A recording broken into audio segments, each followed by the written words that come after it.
Hi there, my name's Lee Serrana, and welcome to Secrets of the Toaster System. In this tape, we're going to be taking you into sort of the hidden world of the toaster, showing you things from basic functions such as deleting and renaming files using the Amiga's operating system, to some hidden files you might not have known about, to some things like running AREX programs in Toaster Paint, creating your own keyboard shortcuts in Toaster Paint, and finally ending up in LightWave and Modeler, showing you how to customize LightWave for your own needs, and also some secret macros that are hidden in Modeler. Now, we're really sort of traveling the entire length and breadth of the toaster here. We've got a lot to cover, so really let's get started right away. All right, so the first thing we want to talk about is the Amiga itself, and this throws a lot of people off. They sort of worry about the Amiga operating system, and you're going to see it's quite staggeringly easy to use. So first thing we need to do is get there from the toaster switcher screen. So from the switcher, the quick way to get to the Amiga, and again, this is from the switcher screen only, is hitting the Control key, then the Alt key. And you hit the Control key twice, then the Alt key twice. So it's Control, Control, Alt, Alt. And you notice that's on the left-hand side of the keyboard. It will also bring me back to this side here. So let's just head out. Sometimes if it doesn't take, just do it again. And then it will take. Okay. So here we are on the Amiga screen, and basically the Amiga, much like the IBM PC, for instance, has two different sort of operating systems it uses, two different DOSes. And what's a DOS? DOS is Disk Operating System. And the Disk Operating System is just basically the program that lets you manage your files, renaming them, copying them, deleting them, that sort of thing. And on the IBM PC, for instance, you have DOS and Windows. Well, you have a similar thing on the Amiga, except in a lot of ways I think a little better and easier to use. On the Amiga, you've got two things. You've got the Workbench, which is your graphic user interface, and you've got command line interface, where you use Amiga DOS, and Amiga DOS is just where you can type in commands. So let's just take a real quick look at Amiga DOS for 1 second. The way we would get there is we would go and just open up the drawer that has a shell window in it or CLI window. The icon will look the same. Double click to open it up. And now we can type in commands. And again, any deleting, copying, stuff like that we want to do, we can do. So if we want to go to the toaster directory, we type in commands. This is like you'd see on a PC. CD toaster. And I'm putting a slash. And that tells it to go to a drawer called toaster. And then I could find out what file's under here by typing dir. And pull this down so we can just see a little more of the stuff up top. And there's a drawer in here called, for instance, AREX examples.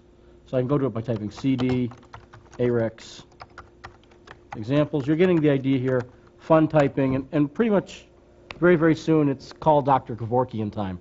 There's no possible way we're going to go on with this very long. It's no fun. It's a lot of work. And I could show you a lot of cryptic commands. If you've used DOS before on the PC, you'll see dir, cd, all those commands are very familiar to you. Forget about it. We're not going to show you very much here, because frankly, everything you want to be able to do, you can do just by pressing and clicking a mouse. So here's a big command you need to see. It's ncli, which gets us out of here. And actually, by the way, you don't even need this, because just click on the close button and you're gone. So let's talk about using the Workbench to do a lot of this stuff. The Workbench is a much easier way, and one of the big secrets is the fact that there's a lot of files that you're not seeing normally. Now, if you're using an Amiga 2000 or 3000, you want to make sure you're using version 2.14 of Workbench or later for the stuff we're doing. If you're using a 4000, whatever version of Workbench you have is fine. But the big command that we're going to use here to see a lot of the hidden files is right here. The right mouse button brings up these pull-down menus. And under Window, it says Show Only Icons or All Files. Now, it defaults to Only Icons Chosen. And let's just take a quick look here. We're going to go to the toaster drawer and just use this as an example. What you'll see here is, if you open up the toaster drawer, you're probably going to find a couple of icons in it. Here we have the auto hue one. This again lets you auto hue your system. Video toaster, of course, starts our video toaster system. Utilities are a few extra programs. Doesn't look like there's much else going on here. Well, let's do that. Show all files. And lo and behold, the entire sort of hidden world opens up here. There are a ton of different files that we can edit, programs that we can run, all sorts of things that are very, very handy that are hidden within the toaster directory. And in fact, it's the same thing all over the Amiga. So we're going to show you the toaster stuff in just one second. Let me just show you one system thing that I think is fairly important here, and that's if you need to read disk from an IBM PC. A lot of people don't know this. The Amiga 4000 can basically automatically read disk from an IBM PC, including, since the 4000 is a high-density disk drive, high-density disk, 1.44 meg formatted diskettes. Now, if you're using a 2000, you probably don't have the high-density drive. Other than that, everything is the same. We've seen that by doing a show all files, we can get to this hidden world, a whole bunch of different files that we can work with here. We'll come back to the toaster in a little bit. But let's just show you that if we do a show all files just in the general drawer here, brings up a whole bunch of things. A whole bunch of different things here. Now, one of the ones that we want to deal with first off, and it's probably not going to be hidden on your system, is there's two directories here called storage, and one's called devs for devices. And what you want to do is, in the storage drawer, right here, you'll notice that there's a drawer called DOS drivers. Well, if you want to read a disk from an IBM PC, all you have to do is go in and double-click on PC0. And what that's going to do is, it's going to make your Amiga's disk drive so it's compatible with a PC disk. You'll put it in, it will be able to automatically read it. And I'll show you that in just one second. Now, if you want to do this on a one-shot basis, do what I just said. Go in, double-click on it. If you want to do it pretty much every time your computer starts up, there's a better way. And what you want to do is, from DOS drivers, open it up here, and you'll see there's a file called PC0. What we're going to do is we're going to drag that to the devs DOS drivers drawer. So drag PC0, click, drag and drop, and there it is. And now with that being run, just close things down here. Now every time you boot your computer, you're going to be able to read the IBM PC disk automatically. Now if you want to do it right now, I'd have to reboot the computer, turn it off, and start it again if I want to be able to read this disk. So let me just double click on PC0 as we talked about before. Alright, now let's just close down these windows. And what you're going to see is when we put the floppy disk in, it's going to come up with two actual icons.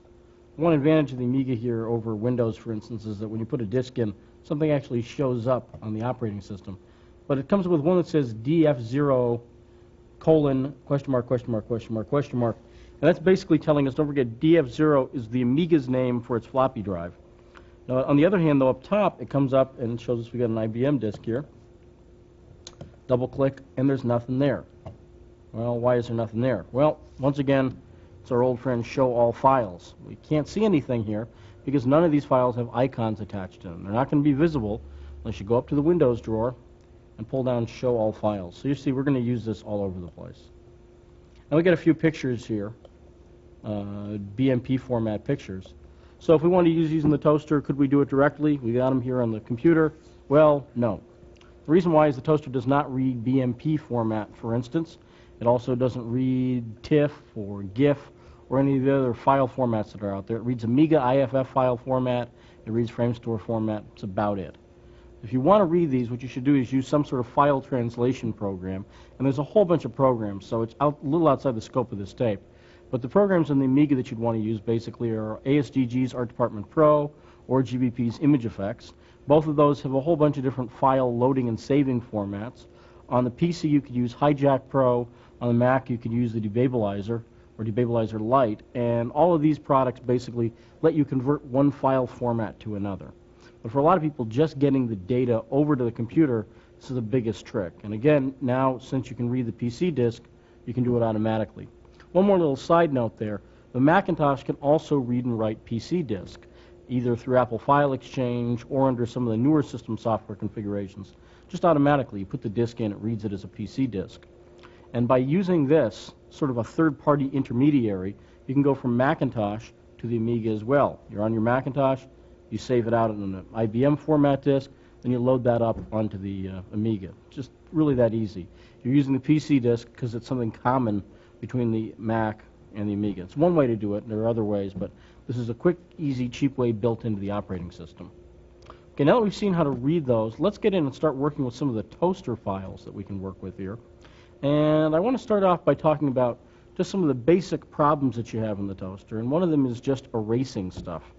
So let's go out back to the toaster, hitting Control, Alt, Alt. And if we go to the setup view here, you'll notice that we have a way of renaming or deleting frame stores. If I don't like this frame store's name or I want to get rid of it completely, there are these handy rename and delete buttons. On the other hand, down here under projects, if I have projects that I no longer want, and you can see we got a few projects on here, how do I rename them? How do I delete them? Well, there's no rename, there's no delete buttons, so you have to use the operating system right now.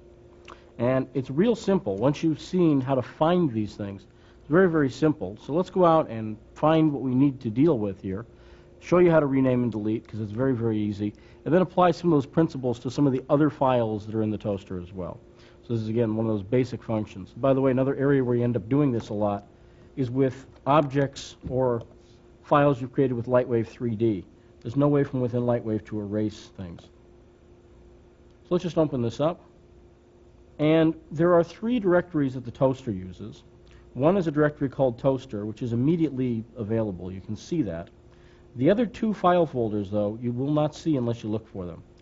And so you have to do the show all, which you see is still on from when we put it on before. And the 2 files you want to look for are one called projects, right here, project, then another one called frame store. Now, you notice it gets a little bit messy with all the icons. So there's another way to view this window that I sometimes like to use because it's a bit easier. It's called View By, and you get a choice of icons, names, dates, or size. So let's go View By, Name. And you don't get the pretty pictures, but they all show up in alphabetical order. So let's go to our Projects directory. Double-click on that, and you can see it says Project Drawer. And this shows us all the projects that are on this hard drive. And again, this is because we have still the Show All Files on, View By Name is on. And basically, when you have a drawer and you give it one set of attributes, such as Show All Files, Show By Name, when you open up the drawers in that drawer, they also take on that attribute. So it's pretty handy. Let's take a look here. You'll notice in the project drawer, we have 2 types of files. We have some files, let's go down here to 13, where it says 13.bk.partners, then 13.pj.partners. Now one thing you'll notice is 13 is 013, so basically the convention here for this file is 3 numbers, a dot, then either bk or pj, then a dot, and then a name. Now a bk file is a CG book, a pj file is a project. And if you use a toaster at all, and again, we're taking some basic toaster knowledge for granted here in this tape, but if you've used a toaster at all, you'll know that the book are the 100 pages that CG uses, and books are saved as part of a project. So every project has one and only one book attached to it. Project file itself is storing up a whole bunch of different settings, including what effects are loaded, what speed they're running at, what colors they have up, that sort of thing. So we can change, might want to get rid of these, or we might just want to get rid of a CG book, for instance. And we can do that now, just pick the file, and depends what you want to do to it. We've got really a lot of options here. We can rename it. We would go up to where it says rename, and the sort of thing we'd want to rename, obviously if we want to keep this, we would not rename the number unless we were also renaming the project number. So the name afterwards is what we'd want to change here. So we could change the name of this to anything we want to pretty much. This is just renaming. And again, all you do is you select the file, pull down where it says rename, or select the file and use the keyboard shortcut. These little things right here show you the keyboard shortcut that go along with these commands.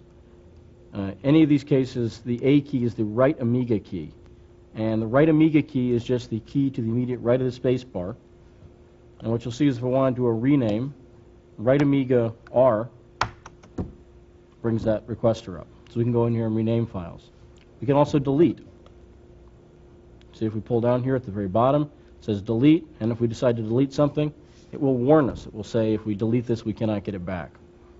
We could also make a copy. Let's say we wanted to save this and duplicate it. We could pick it, then go to copy, or write Amiga C, and this will make a copy of it, and the copy is cleverly called copy of, and then it has the name here. And then you'd have to go in, if you want to give the copy another name, and just delete the parts you don't want, rename the file. So we could just go in, rename this to, let's say 014, partners 2, and now there's an exact duplicate of this project just with a new name. Otherwise, the things you can do are moving files from one drawer to another, and that's just a matter of dragging and dropping. And when you drag and drop a file from one drawer to another, it doesn't make a copy. It actually takes the file from where you've taken it and moves it over, deletes it from one directory, puts it into another one. So these are basic functions, and when you see how they work, it's pretty straightforward. There's no complex commands to remember or anything like that. You just pick the files you want to deal with, then rename, move, copy, delete, whatever you want to do to them. And let's give you a good practical example of this using frame stores, where some of these functions can really come in handy. And this is going to show us a general trick based on the fact that computers are extremely stupid. And we will kind of fool the computer into something that's going to make our life a little bit easier here. So let's just go back to the switcher, and I want to set up the problem for you. And it's a problem you may have run into, which is in a project, you have no choice on the frame stores that load up.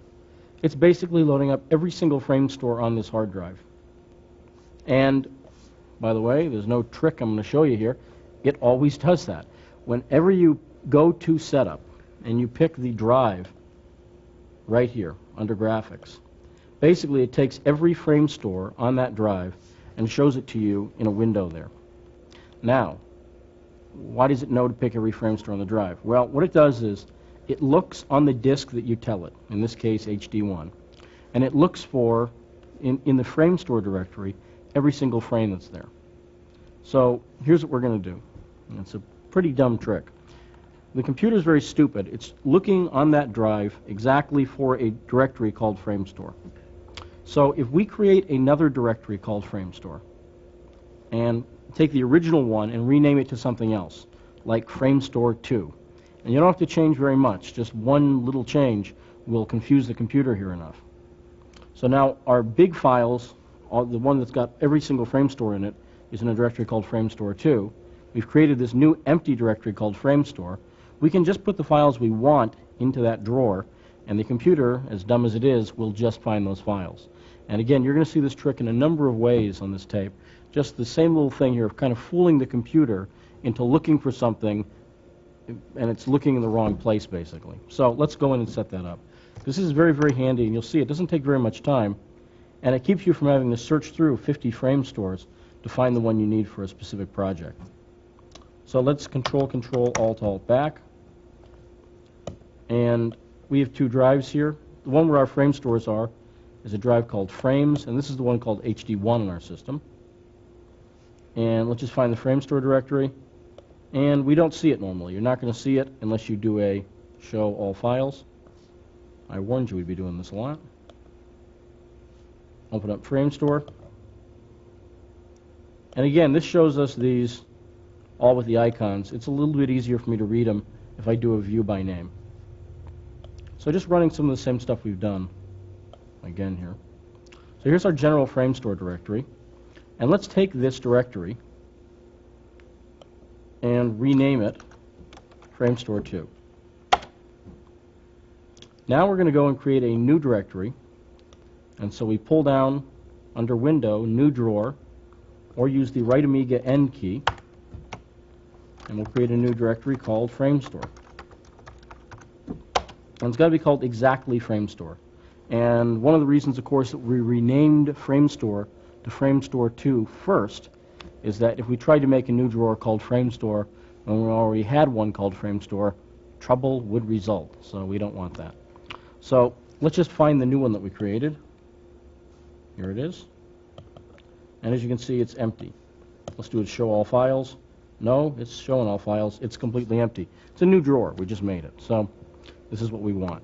Now we just take the files that we want, put them into this drawer, and again, that's just a matter of dragging and dropping.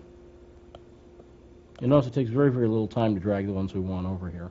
In fact, if we click on a file, press and hold down the Shift key, and then click on a couple more, you'll notice that we can pull over multiple files at once, which is handy.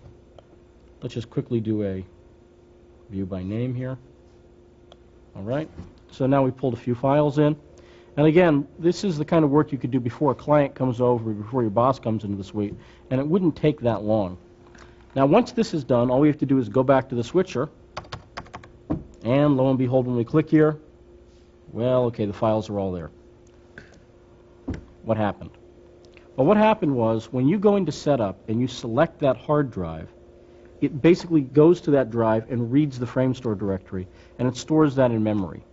So right now, it doesn't know we've made the changes. What you have to do is, once you've moved things around in the drive, just go back to setup, reselect the drive, then go back to switcher. And once that little routine is done, once you go through that little ritual, it just shows up with the frames that you want here. Now, there's nothing in the world keeping you from making multiple frame store directories. And all you need to do is, and a good example of this is you could have 5 frame store directories, and you could have one called Smith Wedding, one called XYZ Corporation, you know, whatever you want. Then when someone from the Smith Wedding is coming over, just rename Smith Wedding to frame store, rename whatever your current frame store directory was to something else first, obviously, and then you just have the files that you need. And it lets you keep them in a sort of much more neat and orderly fashion and only have access to the ones you want at that time. And we're going to see a similar trick a couple different times in this tape. All right, now let's work with something a little bit more complex. Let's start to get into Toaster Paint. And as soon as we get into the Paint program, we're going to go in and load up a frame store.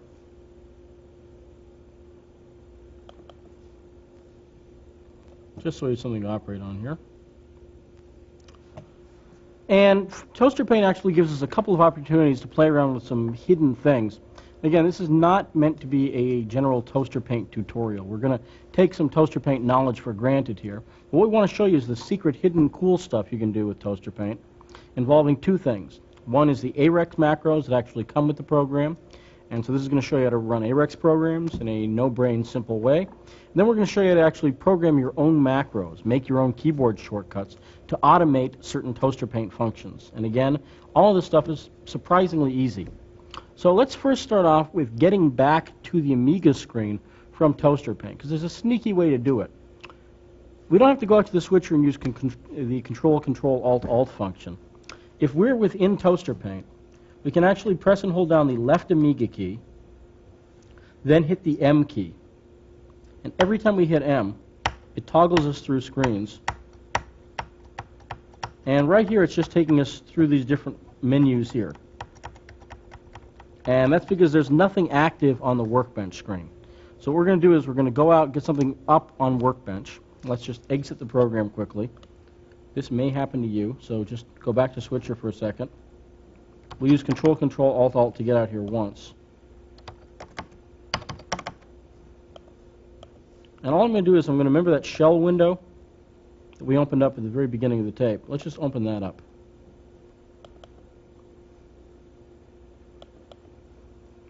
Shell. All right, and I'm just going to make this very small and kind of put it in a corner, because I just need something up and running. Go back, enter Paint. And again, the only purpose of that shell window is so there's an actual program running on the Amiga screen. Now what you're going to see is, back in Paint, we hit left Amiga M, it toggles through the screens the way it did before, and then heads right out to the Workbench. Again, this is only going to happen if we've got something running, so just in place of something, just run the shell window or something like that if you need to. If it's not working for you, just get that running. Now, once we're out here on Workbench, we can actually do a number of things. And the first thing I want to show you is AREX examples. This is a drawer inside your toaster directory. So let's open up our toaster directory. And again, we cannot see the file here. Let's go to Show All Files. And here it is, the AREX examples drawer. Now, AREX examples gives you a number of AREX scripts for Toaster Paint and for LightWave and Modeler. We're going to be talking extensively about the LightWave and Modeler macros a little bit later on, things you can do in LightWave and Modeler. But let's talk about the Toaster Paint ones first, because there's a little trickier way to run them. In Modeler, you actually have a macros function that lets you run these AREX scripts. Not so from Paint. It's a little trickier. But not much trickier. Here's what you do. And let's just take an example. First off, there's a drawer down here at the very bottom called T-Paint. And this is in the AREX examples drawer. Double-click on T-Paint. And this is a whole bunch of different macros or AREX scripts for Toaster Paint.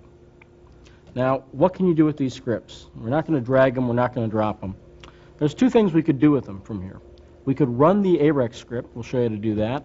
or we could open it up and read and actually edit the file if we wanted to. Now, we're not going to give you a tutorial on AREX programming here, because basically that would be a whole long tape by people who have big brains. And if you want to learn programming, there's ways to do that. But I want to show you how to run these and how to perform some simple changes on them. And let's just show you first off how we can get in and edit and look at the file if we want to. Because if you're interested in programming, these are actually quite helpful. And the file we're going to look at here is one called emboss.pic, right here. Now, if I double-click on this file, it brings up this little window that says Enter Command Arguments. And what I want to do is, there's two different things I can do. And the first one will be to bring up this file to edit. And you see we're going to be doing this quite a bit later on. So I'm going to hit ED, and all I did is I brought the cursor to the very beginning, ED, then put a space in. And so now, let me just cancel this to go through that again. It goes real quickly, and this is one of those things that seems like I'm actually doing work. I'm not. There's hardly anything going on here. All I do is hit cancel. I double-click on emboss.pic. I go to the front here. And by the way, the quick and easy way to do that is a keyboard shortcut. Shift, left arrow will move our cursor to the very beginning. Conversely, shift right arrow moves it to the end. So I hit shift left arrow, ED, spacebar, OK. Now what ED is a text editing program that comes with the Amiga. All you have to do is put ED, put a space there, and it will open up whatever file you double-clicked on in the text editor. And here it is right here. And this is a text editor. If I hold the right mouse button down at the top, you see it's got little buttons like Save and Open. This will let us open up other files, Quit. We can move around through the thing. We can also delete lines. You see we've only got 3 menus here. I'll show you a little something else about that in a second. The idea is this is the script. And if we go through here, you see we can actually read this. This is all a comment. It tells us this program makes an embossed version of whatever image is here. I'll let you read the rest on your own. And this is the program itself right here. All these little 4-letter commands are AREX commands. And there's a sheet that comes with this tape of AREX commands for Toaster Paint. You can actually go through and look up a number of these. But again, this requires actually some programming knowledge, because AREX is a programming language like C or Fortran, something like that. You have to go in and be able to write programs. So someone's already written this one for us, and it's a pretty handy one. Let's show you how we would run that. This is how we would go in and view it or edit it. And we will be editing stuff later, but let's just show you how to run it. Double-click, go back to the beginning, and instead of hitting ED, hit RX, and leave a space in between there. Now, RX means run the AREX program. RX is Rex, basically. It means run the AREX program, whatever you've got selected. So when we hit OK here, it's going to run this AREX program. You're not seeing much happening, are you? Here's what you do. Hit the left Amiga M key again, and this will toggle us through the screens. And here we are on the Toaster Paint screen. This is really important. See the mouse button? Just don't touch it. Just leave it alone for right now. Because it's actually going through and doing this, and you'll know when it's done running this. The problem is, if you were to click the left mouse button now, it would make this screen active. It would bring you back into Toaster Paint, and it would kind of stop the program from doing what it's doing. So just kind of sit back and enjoy. Try to be patient, won't you? Thanks. So let's just let it keep going. And let me explain what it's doing. It's converted the image to black and white. It's copied it to another page. It's offset it slightly. Now it's blurring it twice. Then it's going to go through and do a white XOR, and this produces a photo-negative effect. And the whole idea there is just an offset version of an image that is photo-negative and slightly blurred. When you do a 50% transparency, produces a nice emboss effect. And just going through and blurring it again right now. And again, this takes a little while. We're on a 4000 here.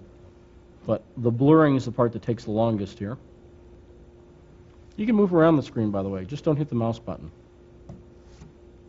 And by the way, as long as this may seem to be taking, it's taking a lot less time than it would if we hit it by hand, because we would probably screw things up if we do this by hand. So this is about as quick as you could possibly do these functions, just running them one right after another after another. By the way, I think it does blur it a few times here, so could you get away with less blur? Perhaps. Now, the fact that the left mouse button actually makes the screen active is an important thing, because there are times when you will move around through the screens. And this is especially true when you're using Control, Alt. It will look like you're on the screen, but you're really not.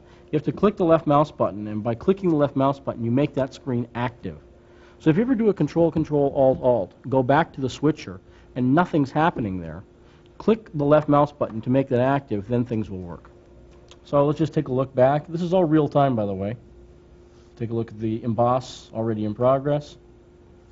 And it's going through and doing a pretty cool little job on giving us an emboss look.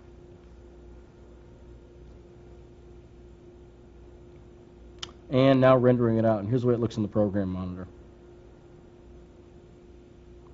So fairly neat. That's the emboss function, emboss pick. It's an AREX program, and it works quite well to do something like this. Now just a couple of little minor tricks while we're here. One minor thing on an emboss is that I mentioned that doing a white XOR produces a photonegative effect. Well, that's true. Now I can click here, see?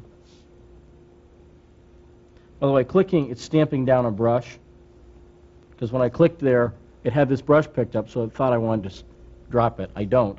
So I'm hitting the right mouse button to make it stop, then the undo key. And this will happen when you're done with the emboss pick. I've now got this giant brush floating around on my mouse. No fun at all. Quick way to get rid of that is the period key. The period key in Toaster Paint's the keyboard shortcut that turns it to a single dot brush. So let me just show you this other interesting little thing here. If we go to XOR mode with white chosen, and you've got something that's already embossed, a white XOR with the sliders up full reverses the emboss. So things that were raised look lowered, things that are lowered look raised. So if I were to undo what I just did there and hit W for whole screen in Paint, it'll actually go through and just flip around the emboss. So now rather than being inset, the Newtek letters are raised and vice versa. So just if you want a different look, just a quick little thing there. And of course, if I wanted to actually make this look like an image, it's grayscale here, which is a little boring. You can always go in, use colorize mode, pick a color. I'll use sort of a spicy brown mustard yellow here, and then run my transparency controls down a bit. And hit W again. And again, W is the keyboard shortcut for whole screen. If any of the stuff in Toaster Paint here, how moving around menus, completely throws you, get to know Toaster Paint a little bit better. Because again, this is not meant to be the Toaster Paint tutorial tape, but just a couple of little things since we're in here. Just render this out. And you see we have a decent little color background now. And again, this is the kind of thing we could put CG over, or any sort of things you want to do with it. This is the way we run AREX programs, but you notice I've been using a few keyboard shortcuts in Toaster Paint. And one of the biggest secrets in the toaster is that you can actually write your own keyboard shortcuts. And you can actually have them do multiple things, therefore you're writing macros. Now, I remember before I talked about programming and said you might need a lot of brain capacity to do it. Well, that's true in general, but it's not true with these keyboard shortcuts. So let me just load up another picture here, show you a function, and again, since we're creating macros, what I want to create is macros for things that I do frequently. So let me just give you an example of something that we do frequently. Show you how we go in, create our own keyboard shortcuts, and then create one on the fly that we can then use. So let's just do that. Let's start by loading up a picture. And one thing that I will often do is if I'm blurring a picture, I'm just going to load this up as an example, but it could be anything. If I'm blurring a picture, I usually don't blur it once. I usually go to blur 2 mode, and then I redo the blur, then redo it, then redo it. So for instance, this is often what I will do. My transparency controls should be up all the way. I will go to blur mode. Let me just go back to this screen so you can see we're in blur mode. But I don't like just blur, so I hit the 6 key again to go to blur 2 mode. And I will draw over something, let's say.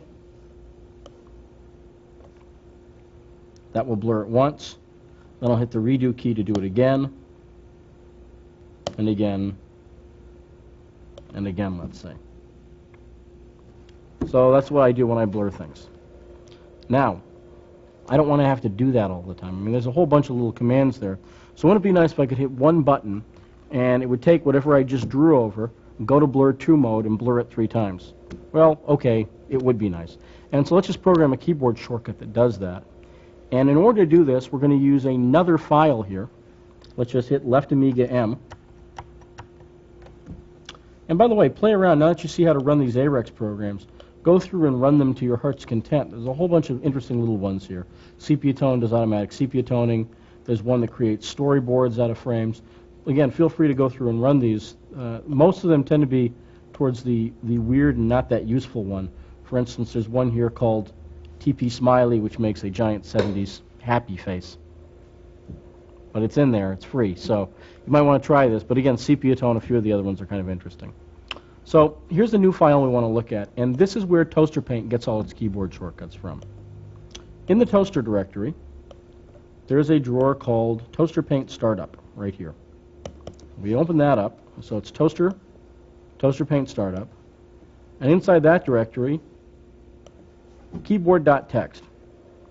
Now, keyboard.txt is the file that Toaster Paint takes its keyboard shortcuts from. And we're going to open it up and edit it as a text file. And we've already seen how to do that. You double-click on the file, go to the beginning, just shift left arrow there, ed space, OK.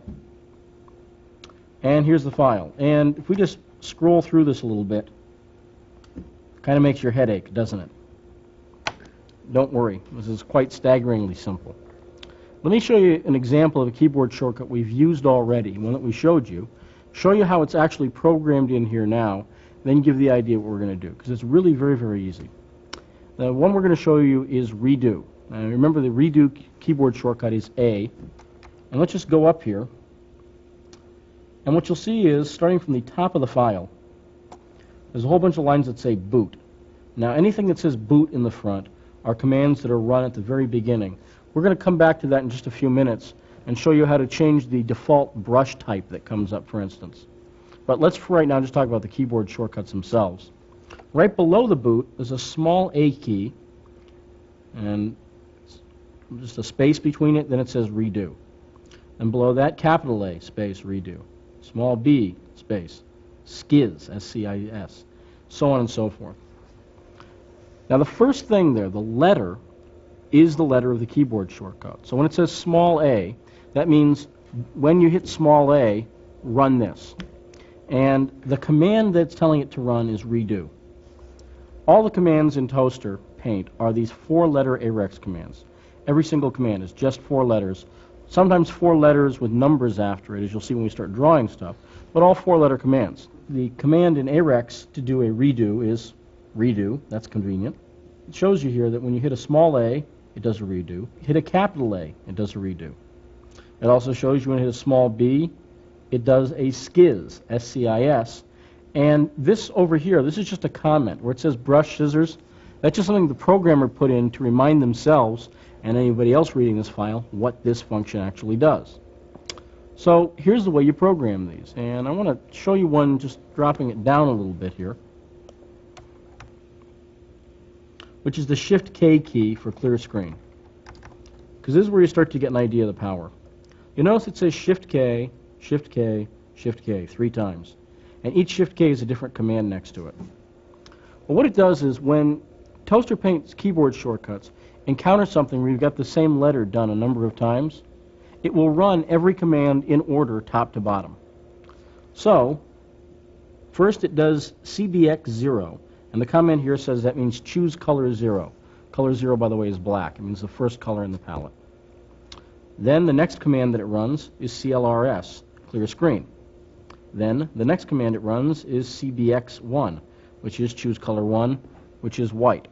And what this means is when you're hitting Shift-K, it's picking black as the current color, right there, then running a clear screen, which will clear the screen to black, then picking white as your current color. So, let's just take a look at this and see if it's right.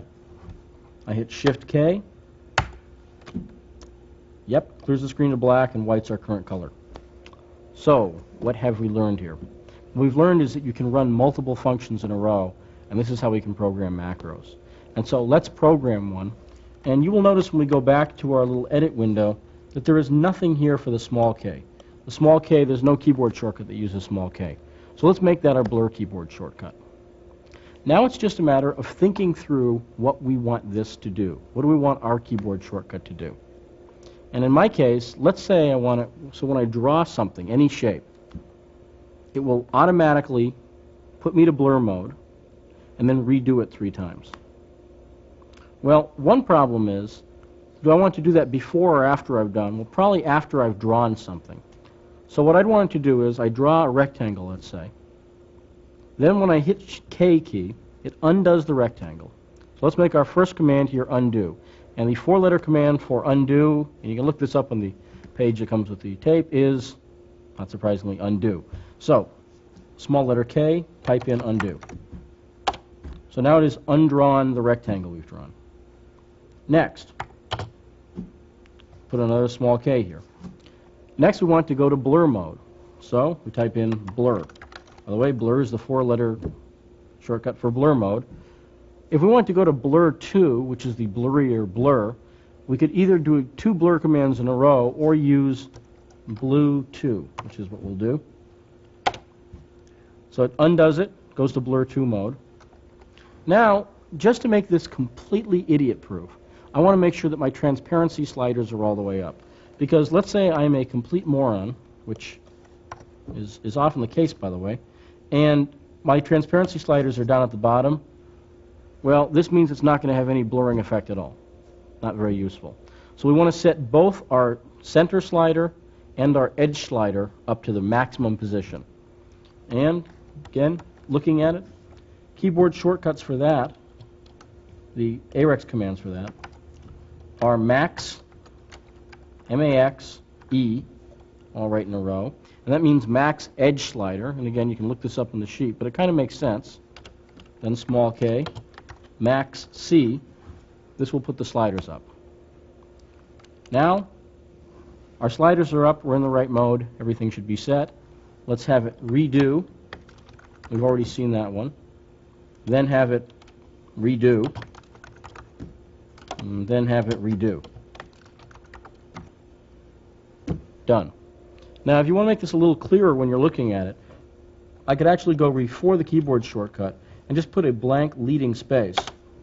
And if I wanted to, as we've seen here, I could actually add my own comments to the end. So I could say, you know, undo, that's kind of self-explanatory. Blue 2, I can put here, go to blur 2 mode. And I could put here sliders up. Then I could put down here redo 3 times. And this is just so future generations can look at this and marvel at the complexity. And again, you see, what we're doing here is not very complex. Anybody can do this. It's just a matter of thinking through what you want to do, then programming it. So once we're done here, we save this file. We are saved. Let's close this up. Go back to the program. And let's try out our miraculous new keyboard shortcut. We'll just load up something.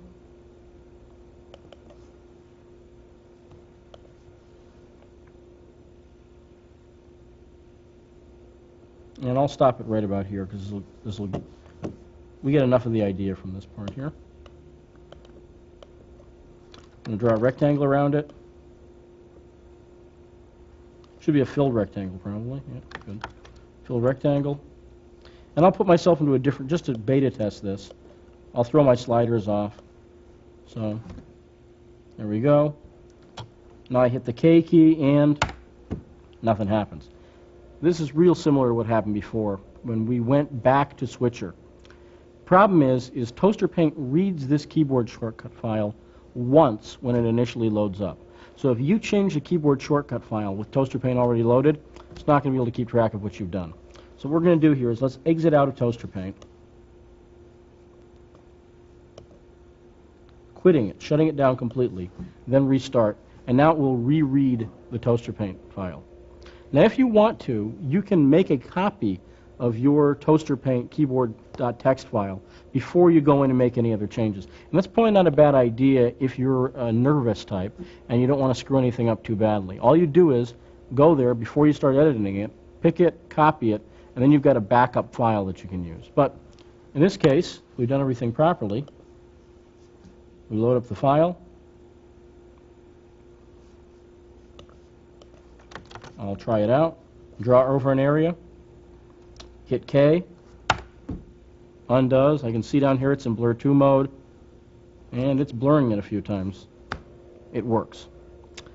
Now the next example we're going to do is a little bit more difficult. What we're going to do is we're going to have it draw a streak, a transparent light to dark streak, and it's going to automatically emboss it and put a drop shadow under it. And you see it's a little bit more difficult, but it's not much more difficult. The first key is just setting it up and determining exactly what we want to do. And again, a lot of the trick of creating these macros is figuring out what you want to do in Toaster Paint first. The programming part's easy. So let's just clear out our screen here and start from scratch. And we're just going to go ahead and create a real simple range color background here. Going from sort of a lightish blue to a sort of lightish purple.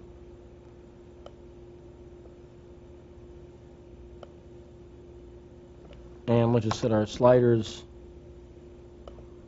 up top here and hit W. And again, this is just going to create a color spread. This is no big deal here, but we're going to create a streak, and we're going to do it manually, and we're going to keep track of a few things.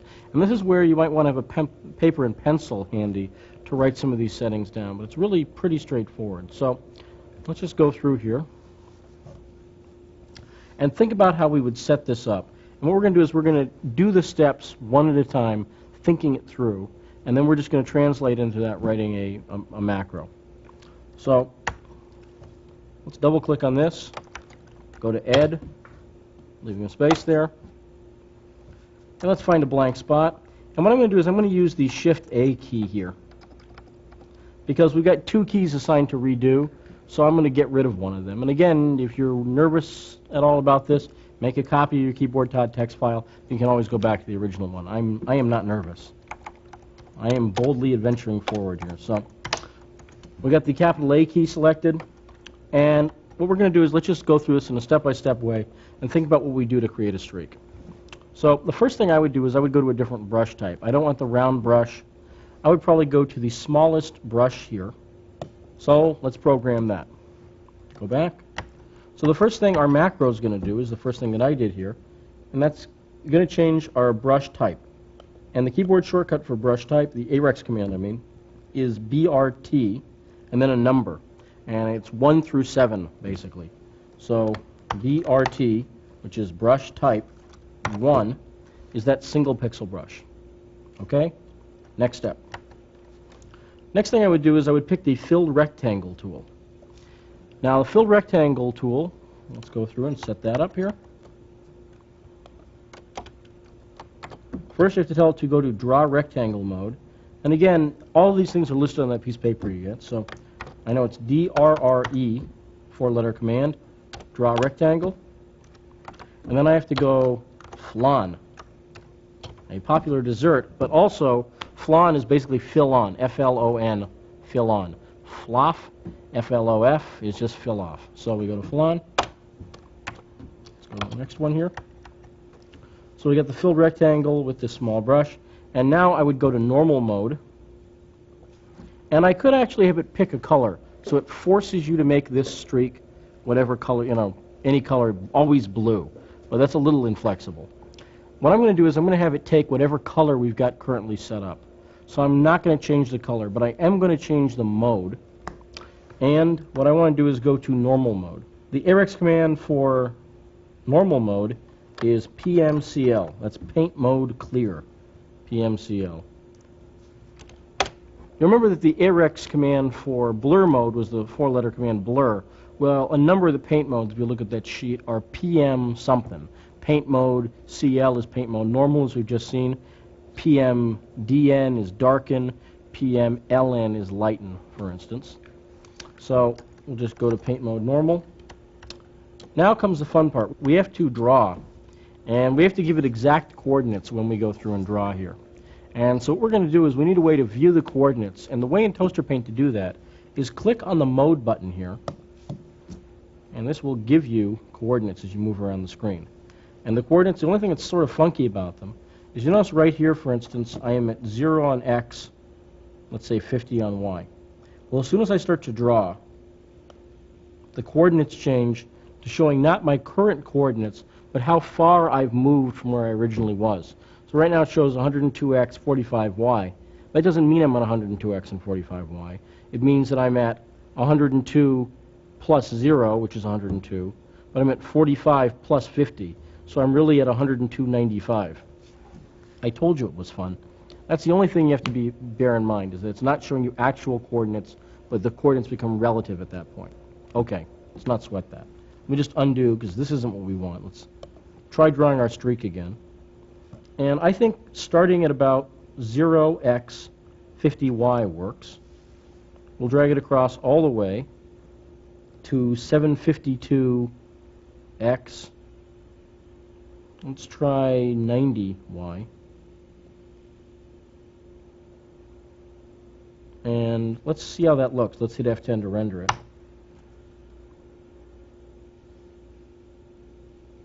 That's pretty good, maybe a little high on it.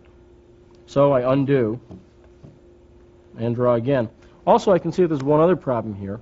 I want this to be a streak, not just a solid line. And right now, our settings are wrong for that. Basically, one of them is, they're both up. It's not transparent at all on either side. So this is kind of a bad thing. So we have to go through and set this properly. So let's figure out our coordinates, but then we have to go in and remind it to set our sliders in the right position. So rather than starting at, there, I'll start it at 75.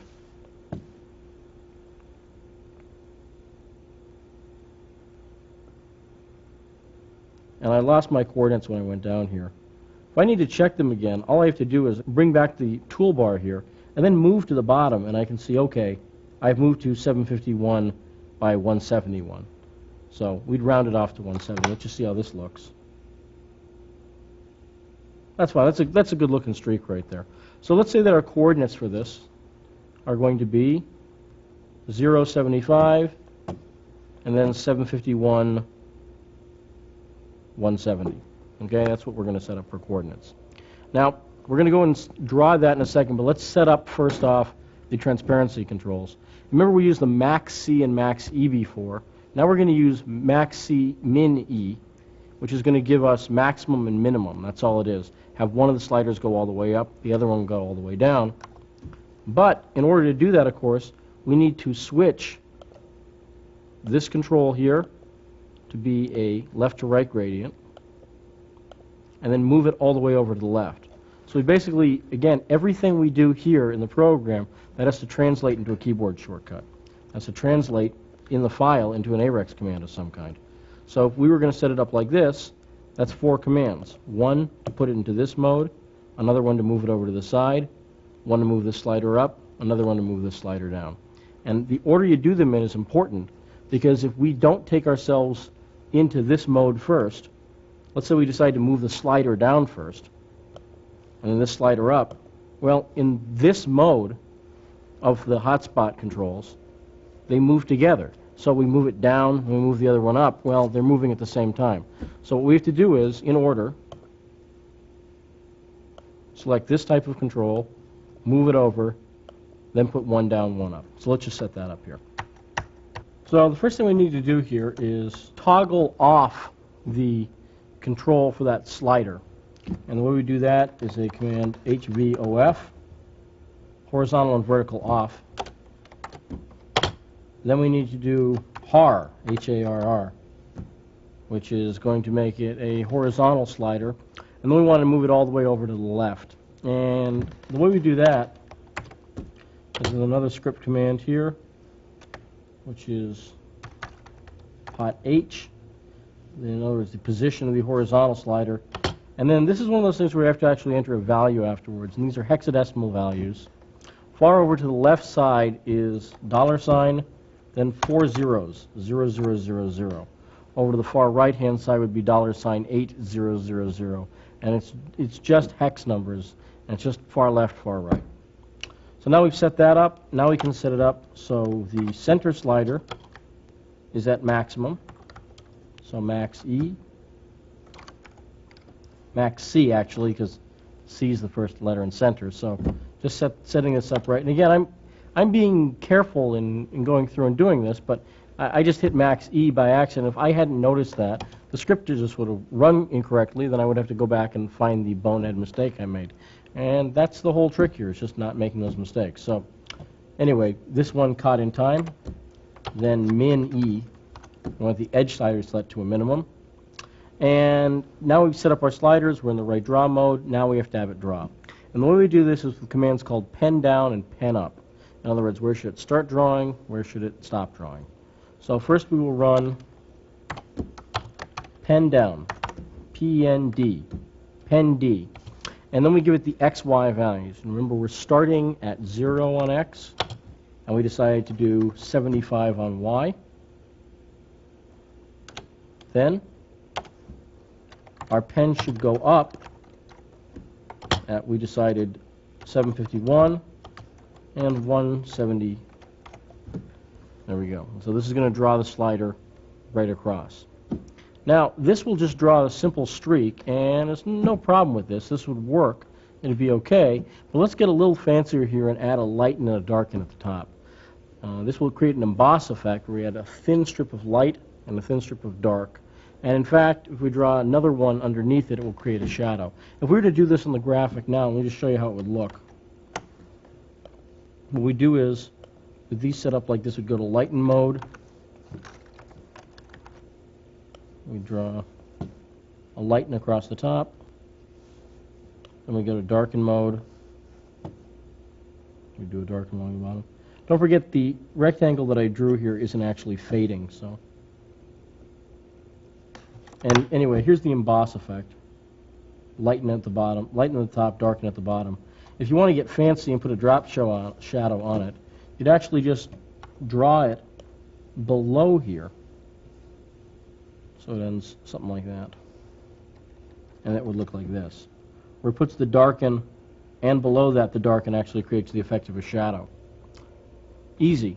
We switch to lighten mode, draw a rectangle, switch to darken mode, draw a rectangle. So we're already in draw rectangle mode.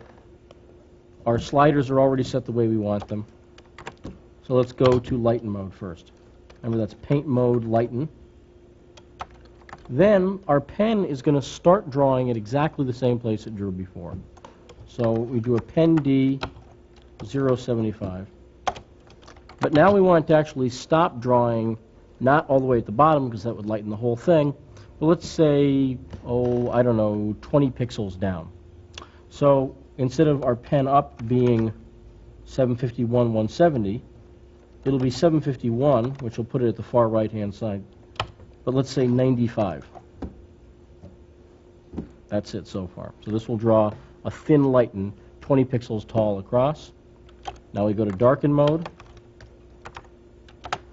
And we want this one to start drawing 20 pixels above the bottom. So far left-hand side, which is 0 on X. And again, you notice before every one of these I'm putting a capital A. We've actually got, if we take a look back at the script we've done, we've got quite a few things here in a row. But pen down at 0 and 20 above the bottom position. Well, our bottom position is 170. That's our bottom Y value. So we'll make it 0, 150. And then our pen up position should be 751. And we could put it exactly at the bottom, which would be 170. But we're going to draw it a little bit below there. Let's say 30 pixels below to add the drop shadow. So we'll make our bottom position 200. So now it's drawing a larger rectangle across and under. We are done. This is it. And if we've set this up properly and we haven't mistyped anything, this will work. And let's just save this file. Okay. And again, to test this, we need to quit Toaster Paint and restart. And we will just load any old picture here. But what we should get here is when we hit the capital A key, a nice streak built immediately across the picture. And obviously you can go back and change this, and you see since we can draw this any way we want to, you actually can do some very, very powerful things. And on the sheet that came with it, you'll find a couple of other scripts for doing things like over-the-shoulder graphics or other little embossed things that you can program as well. But if we were to hit this one, Shift A, takes whatever color we've got, in this case white. There's the lighten, there's the darken. And let's hit the F10 key to render it out. There it is. Now again, if we wanted a different color, we would have picked a different color before we ran the macro. Also, looking at it, I might decide that, well, it's probably a little too thick there. Just a matter of going in and changing the numbers. Instead of having it go on the lighten here down to 95, let's say we go to 85. Instead of having it start at 150, let's say it would start at 160. So it's finishing higher and starting lower, basically. And then the drop shadow, I'm okay with, actually. So we'll have it end at 200 still. Just resave, then debug it. And again, you get the idea here. And again, if this were difficult, I really wouldn't be showing it to you. The idea here is play around with it. And how much time does this save you in the long run? Well, if you create graphics on a fairly frequent basis, this can save you a ton of time. There's actually one other thing I might want to do is you could actually have it so it automatically renders it out to the screen. VWCO, that's view composite, and that would just output it automatically to the toaster's frame buffers. So you could add that if you want to. Again, I'm not going to do it here, but let's just see our new debugged keyboard shortcut. We'll pick a color that we think is appropriate. Do purple, Shift-A, and it draws the purple bar across, fading. Then should do a thinner lighten and darken with a drop shadow. And there it is. The instant streak sort of avoids the work there. So this is very, very handy. And again, you can go in and program a lot of different keyboard shortcuts, create your own macros, and really sort of simplify your work and customize it. If you don't like this bar, if you often do lower thirds, you don't have a bar that automatically does that. Just assign it to any key that's not being used or that's being used in a redundant way within that. Also, another thing you could do with this, by the way, is the same trick we showed you before with the frame stores. There's nothing that would keep you from having 4 or 5 different keyboard.txt files. Remember, Toaster Paint's looking for a file called keyboard.txt. So if you have one called keyboard.txt2, it's going to ignore that. Just change the name of that to keyboard.txt, and you can actually have custom keyboard shortcut files for, you know, whatever function you're doing. So if you're going into a normal Paint session, you might have your normal one loaded up. But then if you just want to create some, you know, graphics using standard tools like streaks and boxes quickly, you can have a file you programmed already and hit the buttons and just bring it up right there. All right, now let's start to get into LightWave, where we have some other uses of AREX, but it's a little more direct. There's a number of macros that come with LightWave, and if you're a LightWave user, or even if you're not that heavy a LightWave user, there's a lot of things here that will save you a ton of time. So let's just exit out of Toaster Paint and start to get into LightWave. And actually, the first thing I want to show you in LightWave doesn't have anything to do with the AREX macros. The first thing I want to show you, and again, we're solving a problem, so let's explain the problem first, is the fact that let's say I go to Object, Load Object. Well, I've got DF0, HD0, HD1, RAM. And if I click on any of these, okay, this is nice. I've got these things, but I've got a directory in my system called VT1. Well, there's no VT1 button up here. Let's say I was using a SciQuest. Well, there's no SciQuest button up here either. So what do I do if I want to kind of very quickly get that up? Well, I have to customize these buttons. So that's one thing we're going to show you how to do. Here's the other problem. Let's say I'm in the camera mode and I decide to go to high res. Well, this warning comes up telling me that this option is not necessary for video work. Same thing, by the way, if I go and turn on trace shadows, it tells me that this option may greatly increase rendering time, or trace reflections, or trace refractions. All right, just to make sure you get this, this is the last time you need to hear it. If you go to high res or print res, it's not necessary for video work. If you turn on trace shadows, trace reflections, or trace refractions, it will increase rendering time. Any questions? No? Good? Okay. You never need to see these again. When I hit these buttons, I do not want to see it come up with that. And what we're going to do to change both of these things, to change our requesters and to put us into expert mode, is to change something called the LightWave config file. This is another file that we can edit. And again, there's a just get to it the same way we did from Paint. Left Amiga M lets us toggle back out here. Let's close down our Paint screen. If we're editing that, just close that down. And let's find the LightWave config file. Well, LightWave config is in your toaster directory, inside a directory called 3D. Now, 3D actually houses a bunch of things. It houses the objects, images, scenes, envelopes, all those sorts of things that are associated with LightWave. So again, if you want to go in and delete, let's say, some objects, this is where you do it. You go to 3D, Objects, you just pick the object, then go to Delete, or rename it, or move it into another drawer, so on and so forth. Okay. Now, the file we want to deal with here is LightWave config. To edit it, double-click on it, and, well, it's coming up with this little thing. It's not working. It says the icons have no default tool. And this will occasionally happen. This will confuse you and make you want to quit the business. So rather than that happening, let me show you the easy way around this. All you have to do is select the file. Notice it's highlighted now. And I'm going to go to Info, Information right here, which is Write Amiga I. Write Amiga I. And you see it does not say executable. It's not listed. This is why it's not coming up. This is why it's not coming up with that little window that lets you type in ed. So just change it to executable by clicking the button. Then hit save. Now I double click on it and still doesn't work. What you have to do is shut down the drawer. Because if we bring this up again, you see it says executable. Close the drawer down, then reopen the drawer, then double click on it and it pops up. Weird? Yes. Coincidence? I think not. You have to go through that and it will somehow work. Okay? So let's just go through here. We've double clicked on it. Select ed. And here we are. We can edit it now. Okay, the first thing I want to do is put us in expert mode so we don't get those irritating warning messages. So I go to expert mode equals 1. It is on 0 normally, which means you're not in expert mode. Put on expert mode 1, you're now in expert mode. Save this file, of course. We've seen that already. Close it down. We'll go back.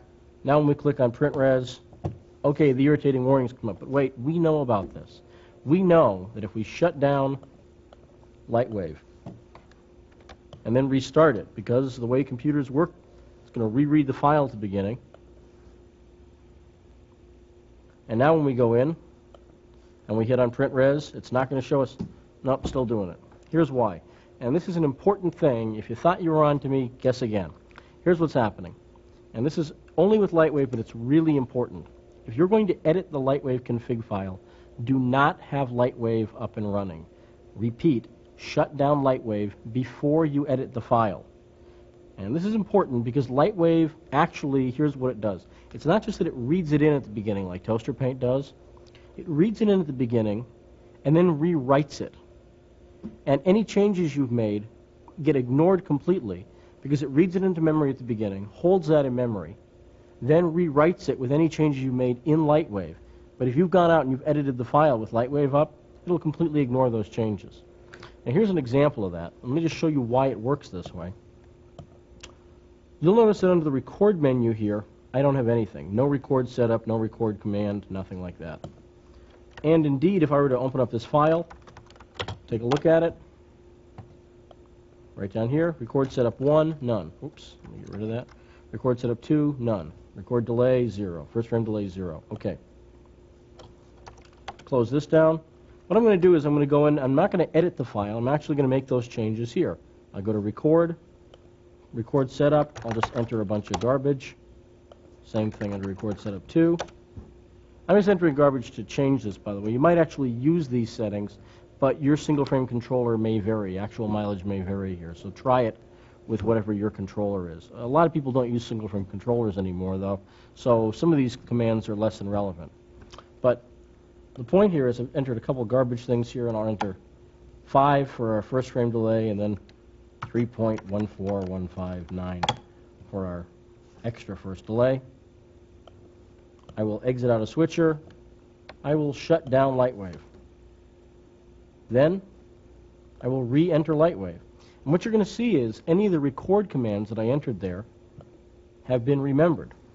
And in fact, if we were to reload this file, bring it up, lo and behold, here's the garbage that we entered, here's the numbers that we entered. And so what it did was it remembered the record settings that we put in, saved them as part of the file. You see, they're actually there as part of the file, then brought them up. And this is a good thing. The assumption here is if you change the record settings, if you have a certain setup that you need to use, it's always what you're going to use. So it remembers that for all eternity. Otherwise, it's going to forget it. So the key here is that if you want to save what you're doing in the file, exit LightWave, completely shut it down, and then edit from that point. Now, one other thing that I might mention here is that if you somehow destroy this file, you don't even need to make a copy of it. Like the one I've got here, I'm not real happy with. One trick is that if I delete the LightWave config file, I'm just going to go in, get rid of it. So there's no LightWave config file anymore. If I go back to Toaster, start it up, LightWave again, it automatically generates its own new LightWave config file. It won't remember any of the settings we put in before. This is a fresh, virginal LightWave config file with nothing in it, basically, except the default settings. But again, let me shut this down so I can edit it properly. This is handy because it means you cannot mess this up too much. Reopen 3D, and there it is, our new LightWave config file. Okay, so let's actually, now that we've shut down LightWave, now that we've seen the mistakes you can make, let's go in and make a couple of changes here. And the first one is the one we talked about before. Let's go in and put ourselves in expert mode. Just expert mode instead of 0 should be 1. And we'll talk about those changes when we go back. But let's go up to the top of the file here. This is pretty handy. It says File Requester Preset 1, 2, 3, and 4. These can be anything you want. You can set these any way your heart desires. Let's say you don't like the preset settings that come with the program. Okay, just change them. So for instance, I've got a drive called VT1, and that's where my toaster is. Well, here's the way to read this. File Requester Preset 1, 2, 3, and 4. 1 is just the first one on the left. 2 is the second one. 3 is the third one. 4 is the farthest on the right. So let's change it. I don't have a drive DF1 here, so I'll change it to the name Toaster. Toster.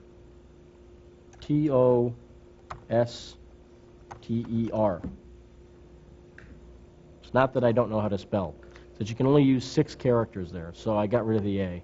So it looks kind of like Toaster. You could go Toastr, but keep it to 6 characters there. So that's my toaster directory. Then I leave a space, and I put the drive name VT1.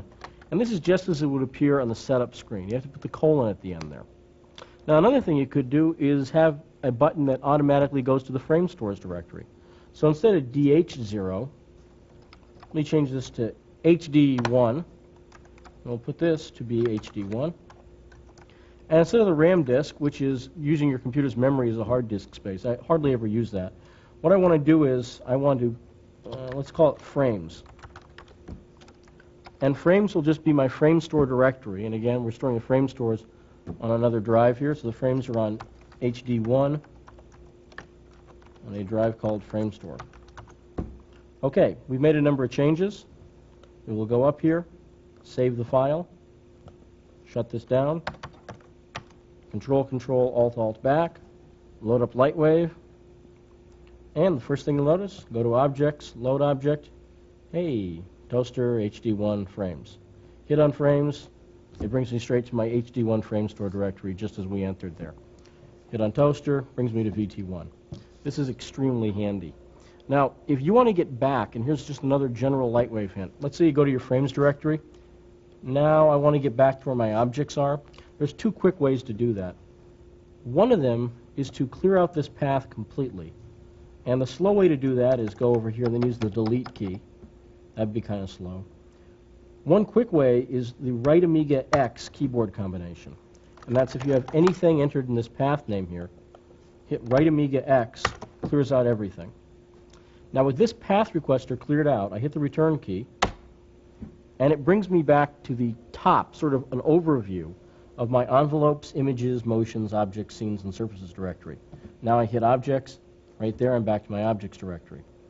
Another option, if you want to do a little bit more typing, is clear this out. Let's say I want to get to my images directory.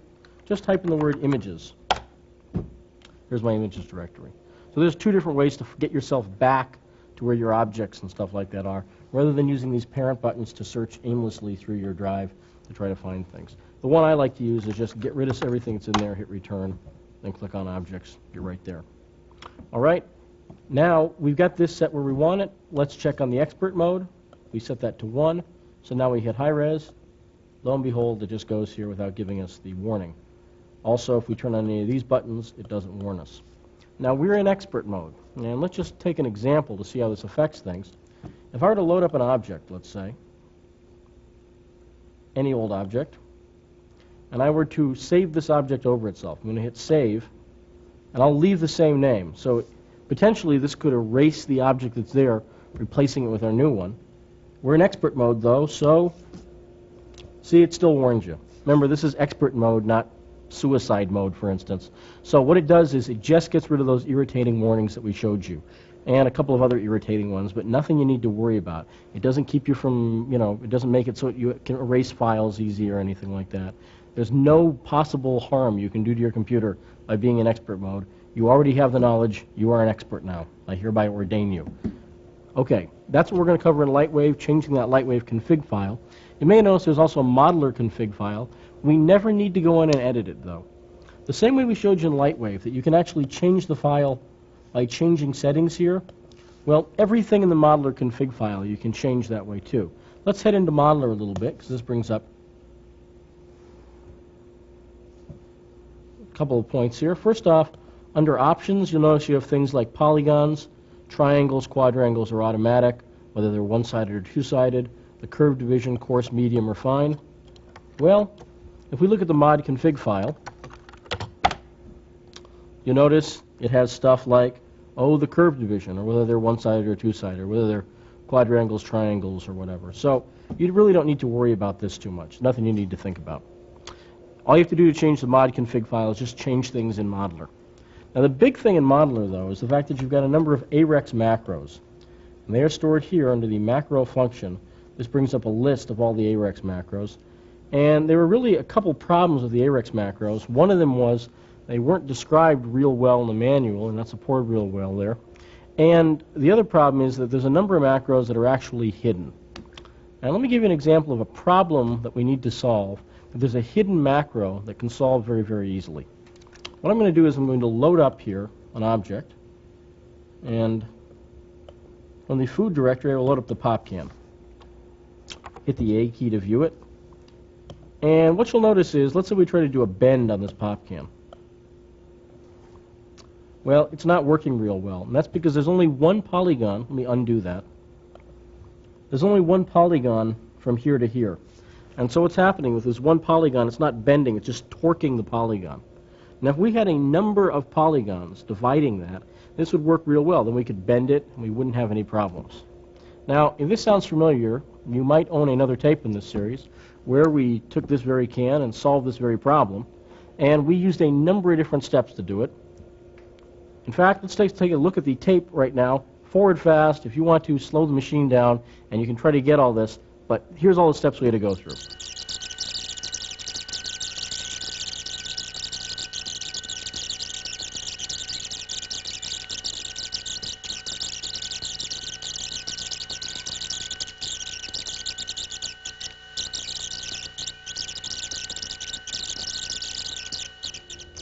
You don't want to do that.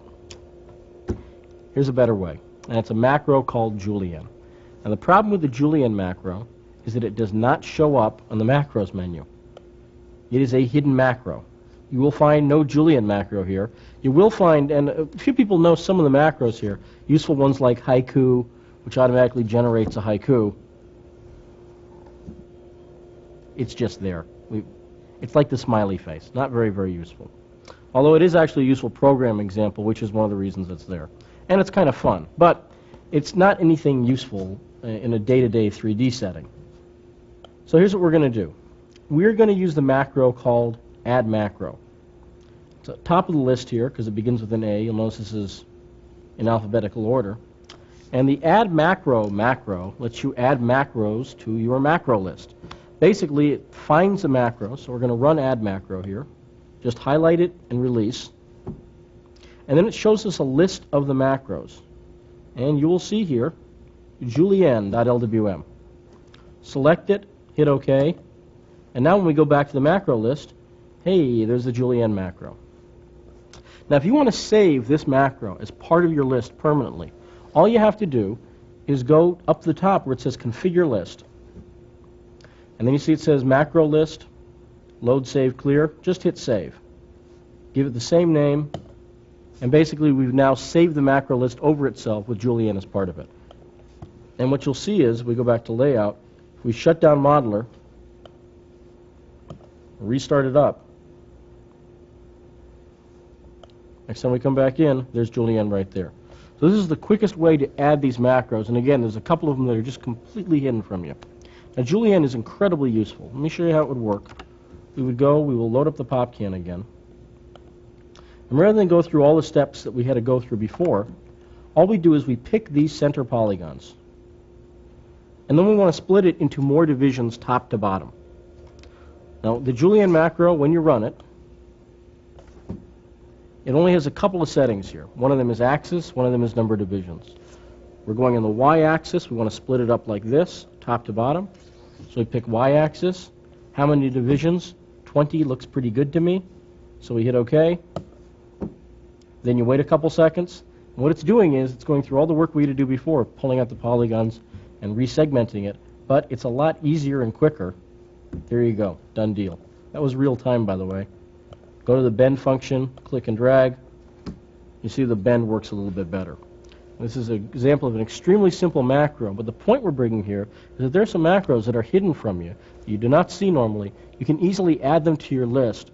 By the way, let's say you decide that you might not, need the haiku macro all that often, so you don't need that as part of the regular list. How do you do that? Just go back to configure list, pick the old haiku macro, and then then hit delete. Then hit save list. And OK. No more haiku. Has it erased it from the disk? No, not at all.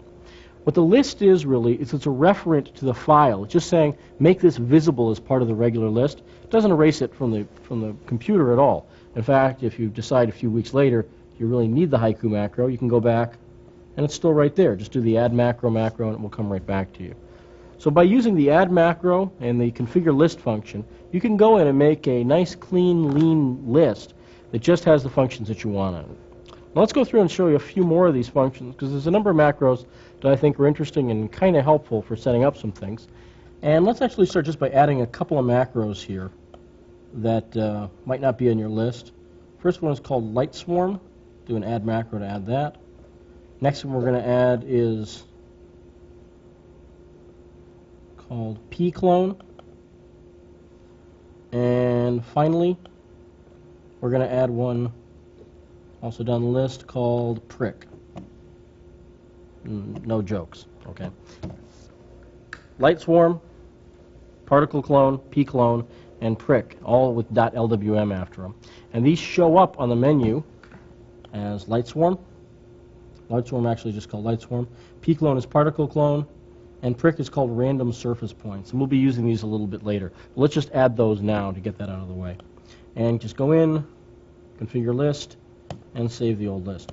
By the way, one other thing you can do up here is you can configure your keys, which means if there's a macro that you like quite a bit, for instance, Julienne, let's say you decide you want to use that often, just go here into the F10 key, click on the far right button there, then choose the Julienne macro, or whatever one you want. It doesn't even have to be part of your list.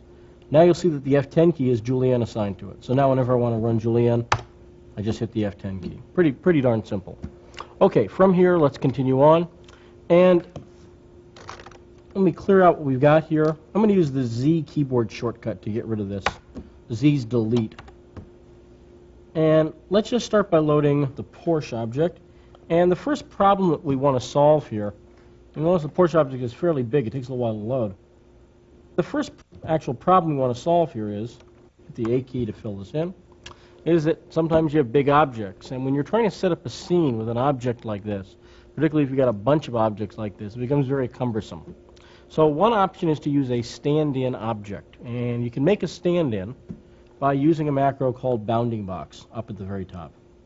What bounding box does, and you just select it, hit OK here, and it actually tells you what to do. It says undo to remove original object. Is you run bounding box, and it creates a 6-sided box that is exactly the same size as the perimeters of the object. So notice we now have a box here that exactly meshes with the object sides. Then you hit the undo button, leaving you with just the box. And here's your stand-in. What you do is you would save this object as Porsche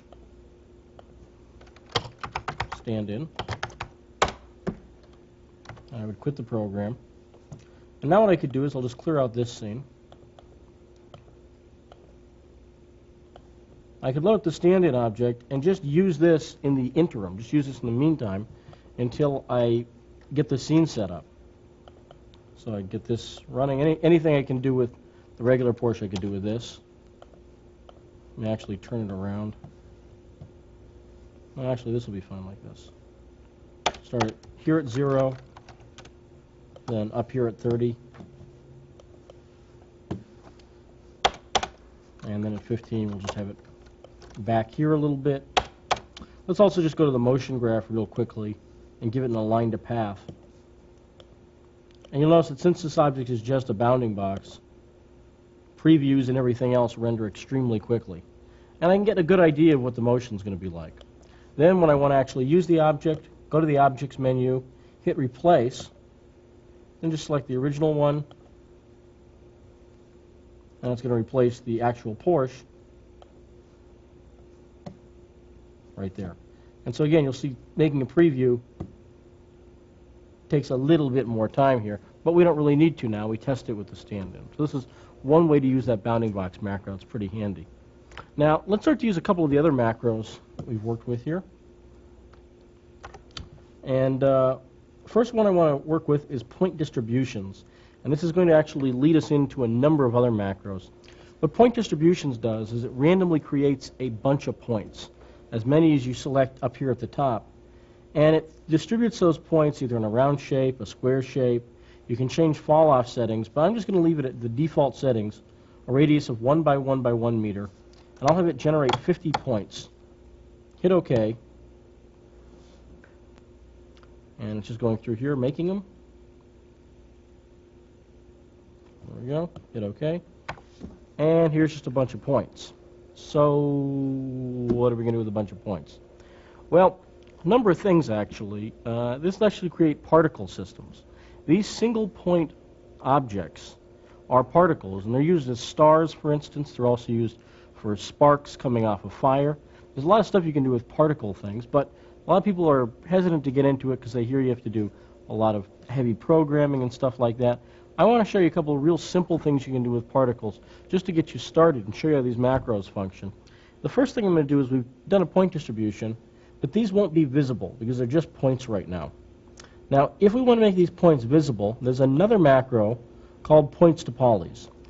And what points to polys does, and you can assign any surface name you want, is it will go through and make each point a single point polygon or a visible particle. This way you will just see the point, and I will name this stars, or I can name it anything. I'll name it stars. This is just a surface name. Now I will save this object as particles. Quit out. Clear out our scene here. Load up the particles object. And now when I do a render, what you'll see is this renders up. I'm just hitting the F9 key to render. Here's the way these load up. Visible single point particles. Now they're right in the middle of the screen. One thing you might want to do is take the whole box and move it a little bit closer to the camera. And in fact, if you wanted to, you could actually animate this so the whole thing moves towards you. You could create a whole long row of these and have it move towards you. And what you're going to get is, let me just show you this real quickly here, is here at 0, then at 30, we will have it move forward some. Let me make a preview here. You see the little points kind of moving towards you. You end up with the sort of science fiction effect of stars moving towards you. And because particles are just single points, they never get any bigger. If you can move them right up to the camera, they never change inside. Now, this is one use for them. Let me show you something that's so easy and yet easy and kind of impressive looking that I can't pass up showing it to you. It's a way to take a bunch of particles and get them to animate individually. So each point is moving around. And the example we're going to show you here is a way to do bugs, for instance. If you want to make these look like particles like a swarm of mosquitoes, we can do it. But as you'll see, we could also do the same thing with sparks or anything we want. And this is, again, just ridiculously easy. what we do is we take the bunch of points here. Let me just move it at 0 so they're just back out here. And so I've set it, I got rid of the keyframe at 30. And right now if we make a preview, it's just the points sitting there. They're not doing anything. All right. So let's go up and make this a 90 frame scene. And the idea here is we're going to use a function, displacement mapping.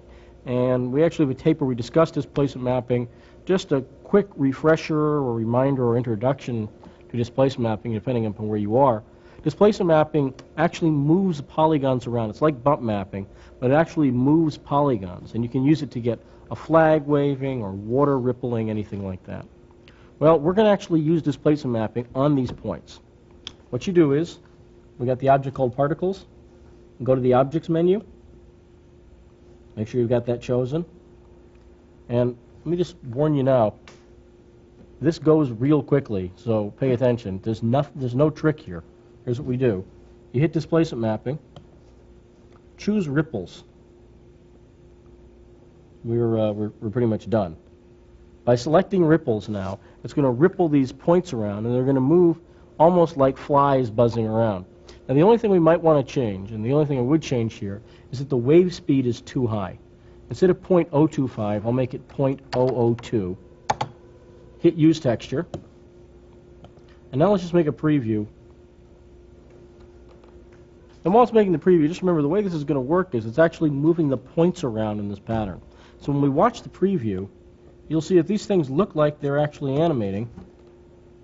And if you pick one and watch it, it kind of looks like it's moving around like a bug, and the whole thing moves around that way. Now if we were to actually change the wave speed on this, go up to Objects, Displacement Map, let's say 0.02, which is about where it was before, all you'll see is that these are now angry bugs.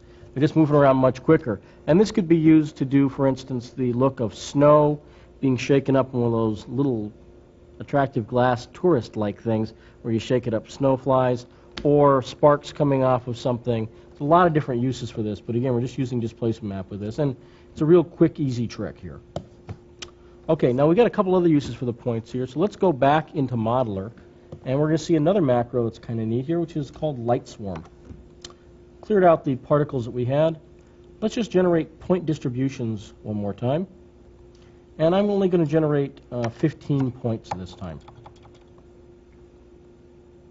And again, it does scatter them out in this random order.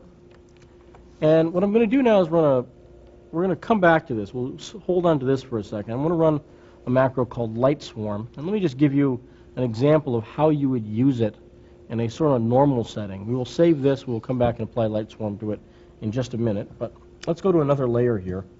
And I'm just going to make a simple UFO object, and boy, I mean simple. It's just a disk. There's my UFO. Okay. Again, the object here is kind of irrelevant. Pretend this is the best looking UFO you've ever seen. The idea is, let's say I want this UFO to have a ring of, for instance, lights around the bottom of it. Well, what we do is, otherwise we'd have to go and load the UFO up, position the lights by hand, and it would be no fun at all. Instead, what we do is we can go in and select where we want these lights to be on a point-by-point basis. So I want lights to be here, here, here, here, and down here. And you also selected the top and bottom points. I'm going to use the lasso, the right mouse button, to deselect the top here. So we just have 6 points selected along the bottom. Okay, that's it. Any questions there? Pretty straightforward. Now, all we do is we run the Light Swarm macro. And there's a little tricky part to this macro because there's actually two functions. One that you do here in Modeler, another one that you do in LightWave. Run Light Swarm.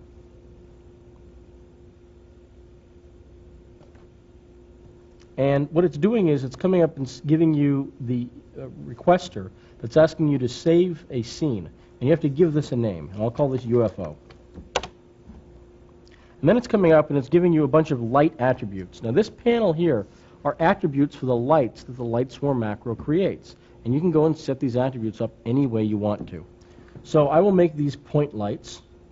I will make them 50% intense. I will make them red. Now, these colors here are RGB in order. No fall off. I'll leave that alone, by the way. RGB. So if I go to R255, green 0, blue 0, I'll make them lens flare lights with a 25% lens flare intensity. Shadow casting would mean that these lights cast shadows. Outer glow lights will actually create a second light at every point. I'm going to turn that off. It's a neat effect sometimes, but I don't want that neat effect right now. Hit OK. There it is. It's done. And what it's done is it's created a scene file in the RAM disk. That's where it goes by default, called UFO. Now let's save our UFO object here. Exit out to LightWave. Clear out everything we got here, just so we're starting from scratch.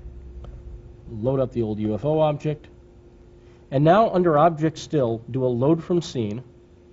Go to your RAM disk. Just type in the word RAM : Again, if you haven't changed your LightWave config file, you probably still have a RAM disk button there, but this is the only time I ever use the RAM disk in Modeler, so unless you get really addicted to LightSwarm, don't use it. You notice there's UFO. Double-click on it to load it up. And it says load lights from scene as well as objects. You definitely want to hit yes there. This is the whole point. We're loading lights. There's no point if you don't load lights. So hit yes.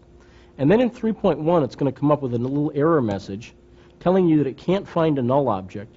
Do you wish to select an alternative object? And the problem is it's looking for an object called null object, but the 3.1 software deletes the object called null object. But if we tell it not to select an alternate object, if we hit no here, what it's going to do is, this is what happened in any scene. If you tell it don't select an alternate object, it replaces the object with a null object. Therefore, just say no. That's the sort of moral of this story. When this comes up and says can't find null object, select an alternate object, just hit no, and it will replace the null object with a null object. And that's what it does. So now we have two objects. We have one object in the scene, the null object and the UFO here, both of these. And what you'll see is, here's our UFO. And under Options, I'm going to go to Show Lights. Let me go to the top view. And there are the lights positioned exactly where we wanted on the UFO. Now, if we move the UFO, of course the lights, well, they don't do anything. They're just staying there. And all we have to do here, if we want the lights to move with the UFO, is parent the lights to the UFO. And the way we do that is each light is parented to the null object. So we pick the null object, parent it to UFO, and now wherever we move the UFO, the lights follow. And again, this is very, very handy. So we just move this out here. What you'll see is it's not a spectacular job of object modeling or anything like that. But when we hit the render button, we will have the lights in exactly the positions, and there will be red lights in those 6 positions. So this is a very, very handy way to quickly put lights anywhere you want on an object. You just select the points, then run the LightSwarm macro. All right, now let's go back and use the LightSwarm macro with the original object we created. What LightSwarm is going to do is it's going to give us lights at each of these 15 random points that have been created. So I'm just going to run LightSwarm here. And I'll just create this as lights. Go ahead and set our light attributes. I'm going to give these lights no intensity whatsoever. But I do want them to have a lens flare. Let's say, it really doesn't make any difference, by the way, for the purposes we're going to do. 30% doesn't matter. And then turn off outer glow light, because again, now you can experiment with this on your own, but what outer glow light would do is it would add 2 lens flares at every point. One with just glow attributes, the other with the light attributes. It can look nice, but not for what I want to do here. So we hit OK. There. Now we will clear out here, clear out the scene completely. And there was no object. You notice I did not save the 15 points. All I was trying to do was throw points up at random and then attach lights to them. Because this actually allows you to do some neat special effects, for instance, fireworks. There's a quick way you could do that. Or little light explosions, stuff like that. And this is very, very handy for logos. Go to Objects, Load from Scene. I'm already at my RAM disk. I load up lights. Remember, load lights, yes. then just say no. And what this will give us, if we go to show lights, is it brings in 15 different lights, all parented to the null object. So let's pick the null object, move it out here in the distance, and let's actually take this, let's just keyframe it there. I just want to get rid of that first light. You notice we've got the first light here that's just the distant. We don't really need that. I'll clear it out. Okay. So we've got all these lights thrown off at random. Now one thing we could do is kind of quickly go in and take each light and change its color a little bit. And again, just use the sliders in here to kind of go and randomly throw in colors. And I'm only going to do this for a couple of them. But you get the idea. I could just go through here. And what I'm doing is I'm using the down arrow key to move to the next light, then hitting light color, changing lights the way I want them to do different color values. So I've done a few of them here. Now, what can we do with these? Well, one kind of neat thing you can do with them happens when you resize the null object. Now, these lights are all parented to the null. And what this means is if I resize, so I go to the size attribute, the null, as we size it bigger, the lights move away from that point. So we size it smaller, they move towards it until when the size is 0, 0, 0, all the lights are in exactly the same place. So let me size it numerically to 0, 0, 0. Move it down here and create a keyframe at frame 0. Then at frame 30, let's say, I will create a keyframe up here and have them be exploded. That's fairly exploded. Let me have them completely exploded. So none of the lights are visible at frame 30. Then at, let's say, frame 20, I will have it be moved up this way. And let's just make a quick preview of this. And what you'll see is the lights start blowing up immediately, which is not as effective as it could be. So one idea is to, at frame 20, or maybe a little before that, and I'm just doing a short little example here, but let's say at frame 15, have them be at this same position on the move, but then be sized to 0. Create a keyframe there. So now from frame 0 to 15, they're going to stay the same size, then they will suddenly explode at frame 15 through 30. Now, one problem we're going to have here if we make this preview is you're going to see the lights get bigger, then get smaller, then get really bigger. We don't want that. So the problem is, one we've talked about in some of the basic tags, so just to set it up here, is we've got a problem we need to put on linear on the second keyframe. It's a spline problem. And by putting linear on, now you'll see stays small and explodes. And I might want to do things a little differently, like at 30 it could probably be dropped down a little bit more.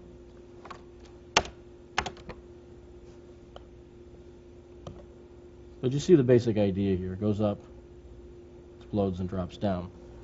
Now, if we were to take a quick render of any one of these frames, let's just go somewhere in the middle where we can still see some of the lights. This looks like a fun frame. This will take a little bit of time, so I'm going to go to super low res, and even then it'll take time. We'll just cut to the final frame here. What you're going to see is we have all these lens flares coming off. Well, one thing we could do is envelope them, so there's no light at the beginning, or a very, very dim light. And then when they hit the point where they start to explode, they envelope up, so the flare intensity increases, then goes down very, very quickly. And that's the kind of thing we can do very easily. Here's the way it looks super low res. We actually see the lights pulled away from that point. The way we would do that is just go in, I'm going to do this for 2 lights, but you can just repeat it for all of them. I go in to the flare options for 1 light. For flare intensity, create an envelope. And I'm going to use the mouse function create here, where I want to start, well, let's just drag this down to 0 first. So I want to mouse function drag. I want to start at 0. Then at frame 15, roughly, it should still be 0. Then it should kind of quickly go up and then fade back down by that point. And I'm just going to go in. I was a little off on some of these, so I just go in and I can drag them. So it should be back off again by 30, let's say. That's probably a little high. By the way, if you're doing a whole bunch of lights, you don't want the flare intensity to go too high. It goes insane. Here we get the same problem we did before. We have two keyframes in the same position. You need to put on linear.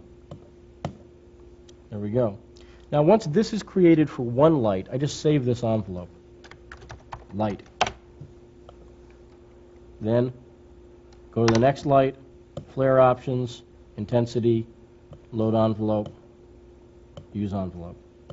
Next one. Same thing. And you see the idea here. I can kind of quickly go through and give all these lights the same envelope. So just another example of the way you could use LightSwarm. And again, we just set this up in just a few seconds there, but it's the kind of thing you could set up and get a fairly decent look. I've also used LightSwarm, for instance, to put lights around the sides of letters. So letters actually, and then give the lights themselves sort of an envelope there. So the letters look as though they're flickering on and off like they're lit up by fireworks or something like that. A lot of ways you can play with this macro, but again, a lot of people don't know it's there. And if they do know it's there, they don't know how it works. Okay, finally I want to show you how we use those particle clone and random point distribution macros. Another handy little thing here, and let me just set up a problem. And I'm going to start this time by rendering a landscape. And quickly we can model a landscape here. I'll pull us back out so our grid size is fairly big. I'm dragging out a flat polygon, and I want to make it multi-segmented. So I'll give it, let's say, 25 segments by 25 segments. Right? And I notice that the polygons are facing the wrong way, because whenever I draw out a flat polygon in the top view, they always face downward. So I deselect everything, hit the F key. F is the keyboard shortcut for the flip function. It just flips all the polygons so they're now facing upward. And then I'm going to use the magnet tool just to kind of go in and quickly draw out some mountains. And the magnet tool, just as a refresher, the magnet tool, the left mouse button selects basically how big an area we're affecting. The right mouse button drags you up or down. And we'll just go out and drag a little something up in the background. So we've created this little landscape, and let's just make it, right now it's okay, but it's probably a little flat. I mean, it's going up and down, but the individual polygons are still very, very normal. One quick way around that is the jitter function. What jitter does, and keyboard shortcut is Shift-J, or you can find it in the Tools menu under jitter. But Shift-J, it just will randomly throw around points, therefore moving the polygons. And the maximum radius is whatever you set here. So I don't want it to be too big. I guess 0.5, 0.5, 0.5. And if I zoom in here a little bit, you'll see it just kind of randomly throws these around. And this will give our landscape a little bit more of a rough look. Okay, so far so good. Now let's say I want to get fancy with our landscape here. And I want to put trees on it. Have fun. The problem you're going to have, of course, is that putting trees on here, positioning them, very, very hard to do in wireframe. So it's going to be no fun at all. And that's where random surface points and particle clone come in handy. These two macros allow you to add objects, and in this case to a landscape, but really to anything. This is a perfect example for it. Let me take you through, show you how you'd use it. All right, so we select random surface points. This is the way you run it. You select random surface points.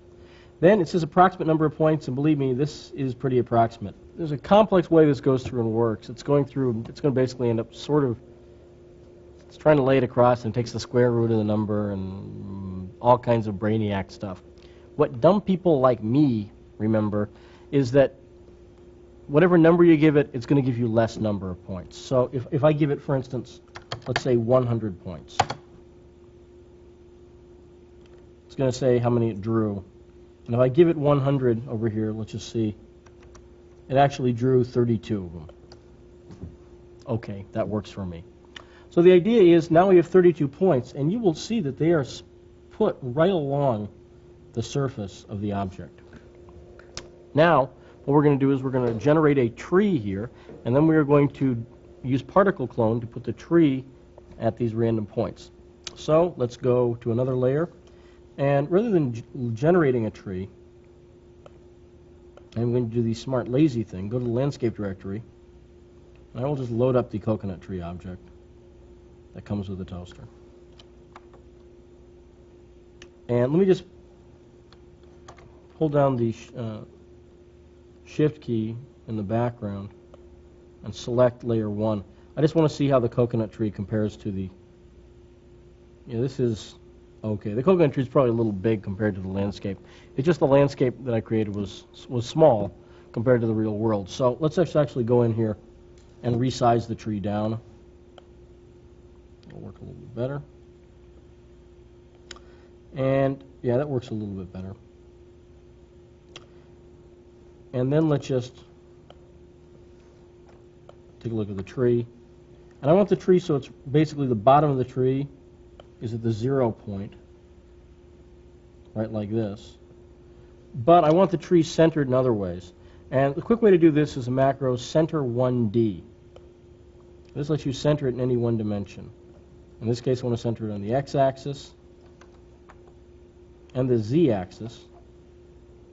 By the way, the keyboard shortcut for center 1D, unless you've changed your config keys, is the F2 key. So I'll pick Z. There we go. It's nice and centered. Now what I do is I take the layer that's got the random surface points that were created, and I put that in the background. So there they are. Then I run particle clone. Just select particle clone, release. And what it's doing is it's making clones of the trees every place there was a point there in the background. And again, the coconut tree here is a fairly large, substantial object. But what we'll see here in just a couple seconds is something that looks like this. So here are our trees, and if we were to view the ground plane, let's actually hold down Shift and click on the first layer at the top to select that in addition. What you'll see is the trees are going up, going into the valley down here, fitting perfectly. Now they don't rotate or anything like that. It just lays down the trees straight up. But this is sure a darn sight easier. We could go in now and rotate them individually if we want to, but it's obviously a lot better than trying to position these things by hand. That would, again, just, it would kill you. You'd never want to do it. So that's the way these macros work, and they're quite handy. Let me give you one other possibility here. Rather than doing trees, let's say you wanted to do the high up in the hill looking down into the lights of the valley sort of thing. What could you do? Well, we've already seen it. You could create random surface points, then use the light swarm macro, and light swarm would throw a light at every random surface point. Then as you look at this ground plane, you would see lights along the ground there. Now, there's obviously, we've scratched the surface of some of this stuff, and the point is go through, look for the macros that are there, and in fact, now that you've kind of seen some of the secret world of the toaster by using show all files and a number of the other settings here, you can go through and actually experiment. Try some of the macros. Try some of the Toaster Paint macros in AREX. Try writing your own keyboard shortcuts. Or just nose around a little bit. It's hard to hurt stuff, although it's possible. So before you start editing files heavily or anything like that, you'd probably do yourself pretty well to make a backup copy of it as we've discussed. Also, don't go around and deleting things at random. Not generally a good idea. Remember, you're on your own. I'm a trained professional. Don't try some of this stuff at home unless you've taken adequate safety measures for your computer. That's all for this tape. If you have any questions, please don't hesitate to write to us at the address you see on your screen right now. Until next time, my name is Lee Serenian. Thanks a lot. Bye.